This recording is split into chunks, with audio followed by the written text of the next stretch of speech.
Oi, gente.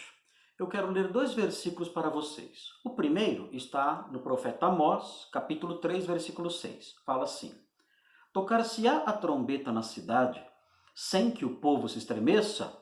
Resposta fácil: não. Segunda pergunta: sucederá algum mal à cidade sem que o Senhor o tenha feito? Resposta fácil: não. Veja outro texto, Lamentações 3:38. Fala assim: Acaso não procede do Altíssimo tanto o mal como o bem? Esses dois textos falam sobre o mal no sentido de tragédias, calamidades, como essa que estamos enfrentando aí no mundo todo com o vírus chinês. E o que acontece? Atualmente, na verdade de uns anos para cá, surgiram pessoas dizendo que textos como esse, que atribuem as calamidades a Deus, não só esses que eu mencionei, mas outros textos também que falam sobre Deus sendo a fonte, o autor das calamidades, na verdade, isso acontece porque os autores bíblicos, eles não conheciam, não tinham uma noção, ou pelo menos uma noção clara, da figura de Satanás. Na verdade, o causador de todos os males, todas as tragédias, todas as desgraças é o diabo, dizem eles. Mas, como no Antigo Testamento, por causa da revelação ser progressiva, pelo fato dela ter se dado aos poucos, os autores bíblicos não tinham uma noção muito clara dessa figura, desse ser maligno que causava essas coisas. Então, sem ter noção clara sobre essa figura, os autores bíblicos, então, equivocadamente, sem saber a realidade plena das coisas, sem conhecer o fato de existir um ser chamado Satanás, que era, na verdade, o real causador disso, atribuíram essas coisas, as desgraças, as calamidades, os males das cidades, tudo mais, a Deus. Mas eles estavam equivocados. O certo era atribuir ao diabo. Bem, esse tipo de afirmação tem dois problemas. O primeiro é que esse tipo de afirmação coloca no trabalho dos escritores bíblicos, insere no trabalho dos escritores bíblicos erros. Eles escreveram coisas erradas, eles tinham noções erradas, como homens do seu tempo, noções teológicas erradas, como homens do seu tempo, e transpuseram esses erros que eles tinham, esses erros doutrinários que eles tinham, eles transpuseram esse erro para as páginas das Escrituras que eles, movidos por Deus, compuseram. Esse é um problema sério, porque destrói totalmente a doutrina da inerrância. E você começa a dizer, então, a partir daí, que há erros na Bíblia, que os escritores bíblicos do Antigo Testamento não foram protegidos de erro. Qual é o problema, a confusão na realidade que eles fazem? É a seguinte, olha, na cabeça deles, revelação incompleta, que é a revelação progressiva, ela é realmente incompleta. O Antigo Testamento não tem a revelação completa. A revelação mais completa de tudo vai vir no Novo Testamento. Mas o que eles dizem? A revelação incompleta é também uma revelação incorreta. Esse é o problema desses teólogos. Confundir revelação incompleta ou associar à revelação incompleta o conceito de revelação incorreta.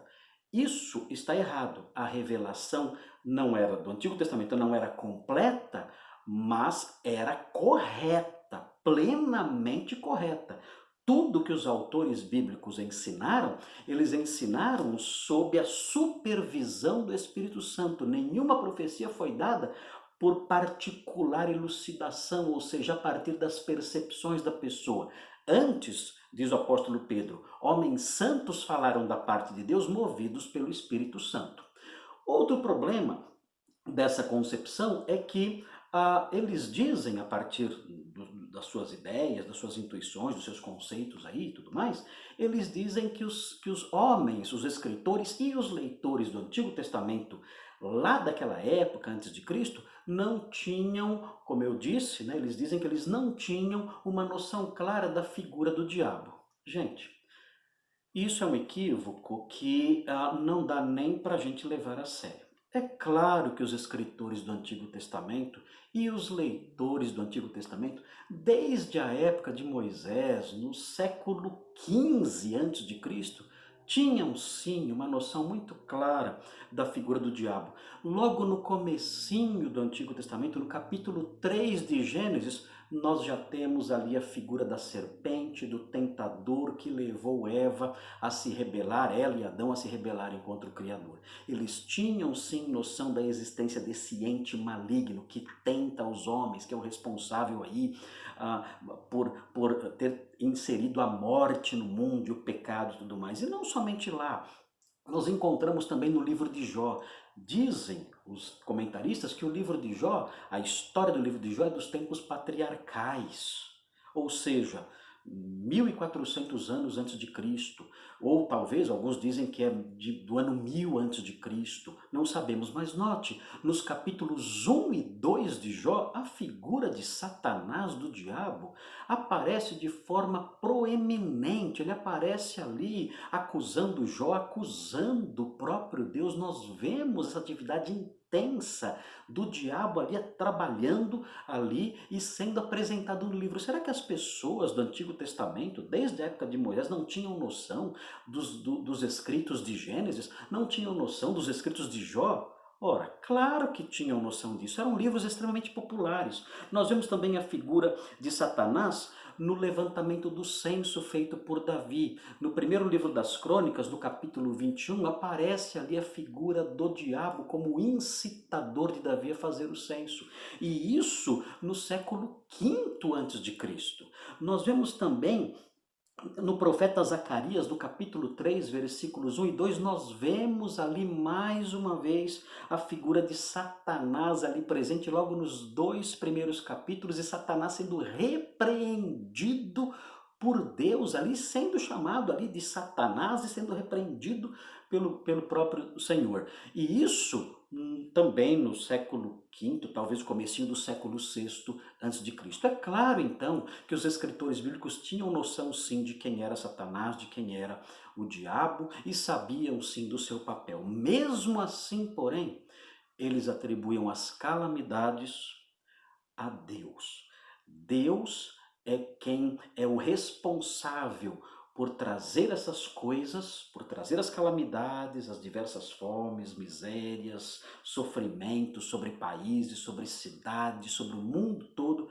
Ele é o responsável por isso, ele é o planejador disso, como eu já disse em outro vídeo, e ele é o executor disso também, ainda que essas coisas nos deixem bastante perplexos. Alguém vai dizer assim para mim, mas pastor Marcos, no caso de Jó, quem causou o sofrimento não foi Deus. Deus não trouxe nenhum sofrimento para Jó.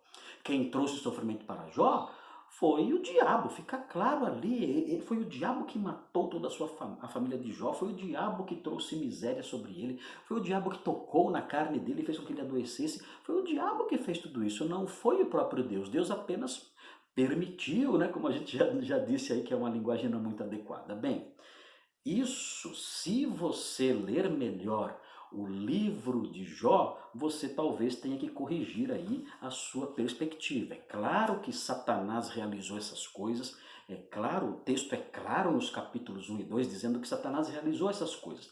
Mas no fim do livro de Jó, se você olhar com atenção no capítulo 42, no versículo 11, você descobre quem foi a fonte primária de todas as misérias e calamidades que sobrevieram a Jó. Eu vou ler para vocês.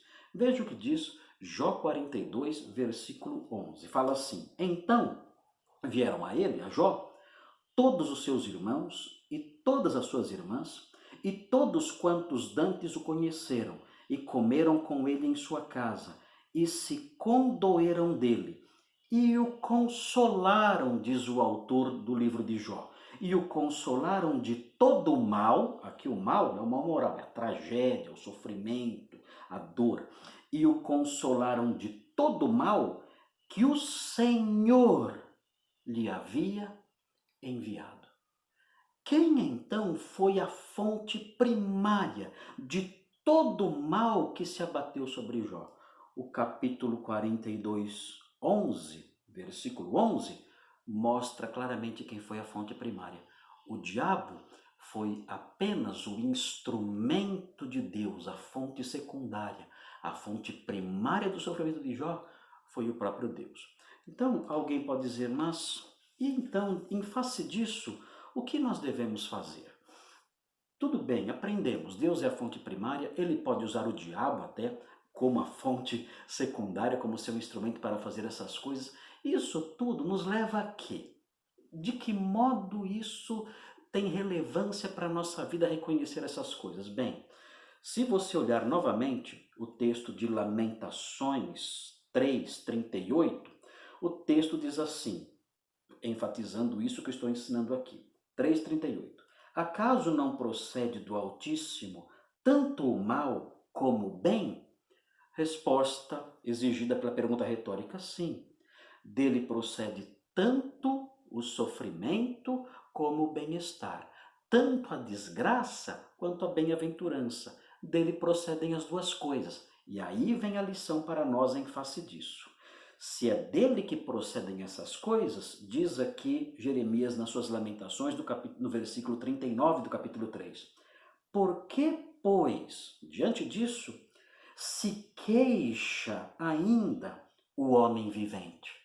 Por que murmurar então? Se tudo procede dele, por que viver murmurando quando os males nos sobrevierem? E aí ele prossegue, ele diz, queixe-se cada um dos seus próprios pecados. Em vez de você, em face dessas lições, em vez de você reclamar dos males que lhe sobrevêm, das pandemias, das epidemias, dos problemas, das doenças, em vez de reclamar disso, reconheça: o Senhor é a fonte dessas coisas e Ele tem um propósito santo para isso. Se eu quero me queixar de alguma coisa, se eu quero reclamar de alguma coisa, não vou reclamar dessas coisas, porque eu sei que essas coisas procedem dele. Eu vou reclamar, eu vou me queixar e eu vou me lamentar dos meus próprios pecados. Se eu gosto de reclamar, que essa seja a causa das minhas reclamações. É isso. Deus abençoe vocês e tchau.